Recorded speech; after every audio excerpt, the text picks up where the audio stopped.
Hello viewers, বলতে পারেন online আয়ের যাত্রা কবে থেকে শুরু হয়েছিল? চলুন অতীতে দ্রুত ডুব দেওয়া যাক। অনলাইনে অর্থ উপার্জনের সুযোগ শুরু ইন্টারনেটের পথ চলার সাথেই 1990-এর দশকে ফিরে আসে।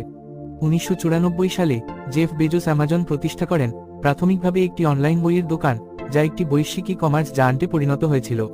1995 সালে চালু হওয়া ইবে অনলাইন নিলামে বিপ্লব ঘটিয়েছে এবং 1998 সালে প্রতিষ্ঠিত পেপ্যাল অনলাইন পেমেন্টকে নিরবচ্ছিন্ন করেছে।